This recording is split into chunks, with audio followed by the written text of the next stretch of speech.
Hello friends, कैसे हैं आप सभी? Hope you are doing well. आप सब सोच रहे होंगे कि मैं आज आपके समक्ष क्यों उपस्थित हुआ हूँ, जबकि मुझे स्वाधीनता की कहानी तो आने वाले कल को सुनानी चाहिए, क्योंकि देशभक्ति के तो आधिकारिक दिन है ना, 15 अगस्त, 26 जनवरी और 2 अक्टूबर। फिर मैं आज 14 अगस्त को क्यों आपके समक्ष हूँ? वैसे तो कैलेंडर में आंख बंद करके अब कोई भी दिन निकालो, आज से ठीक 80 वर्ष पूर्व भारत की किसी न किसी कोने में कोई ना कोई पराधीनता की ज्वाला धधक रही थी, जो अंग्रेजों के सीने पर बरस रही थी।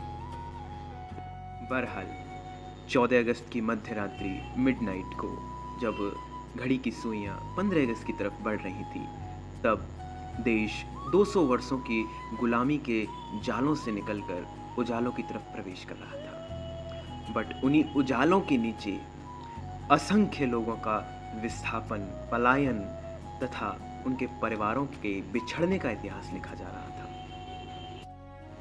वी नो अबाउट दैट कि 15 अगस्त का स्वर्णिम प्रभात हमें उपहार स्वरूप प्राप्त नहीं हुआ है, बल्कि यह अदम्य साहस, अतुलनीय त्याग और अविराम संघर्ष का परिणाम है।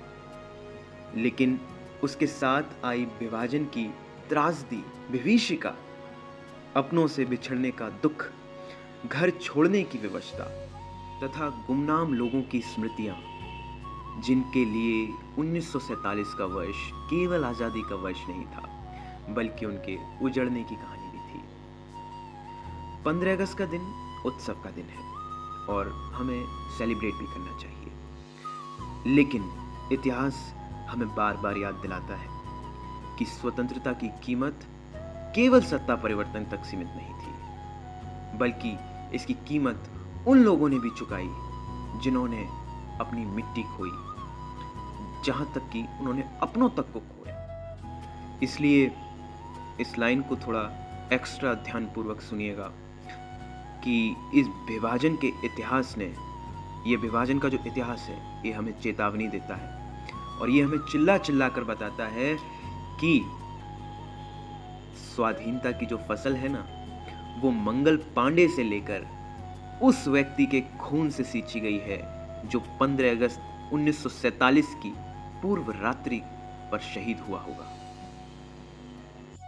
आई एम वेरी थैंकफुल, मैं बहुत कृतज्ञ हूँ अपने भारत के यशस्वी प्रधानमंत्री श्री नरेंद्र मोदी जी का, कि जिनके कार्यकाल में 14 अगस्त 2021 से विभाजन की इस विभीषिका को हम स्मृति दिवस के रूप में मनाते आ रहे हैं, जिससे लोगों ने गौरव गाथा के साथ साथ अपने इस ऐतिहासिक स्मृति को भी अपने दिलों में दर्ज किया। आइए उन स्मृतियों को याद करते हैं जिन्होंने स्वाधीनता के सूर्योदय के साथ अपनों का सूर्यास्त भी देखा। कहना तो बहुत कुछ चाहता था, बट आज विभाजन पर बोलना मेरे लिए बहुत सौभाग्य का विषय रहा। तो आज के लिए बस इतना ही। आज़ादी को अच्छे से सेलिब्रेट करें। धन्यवाद।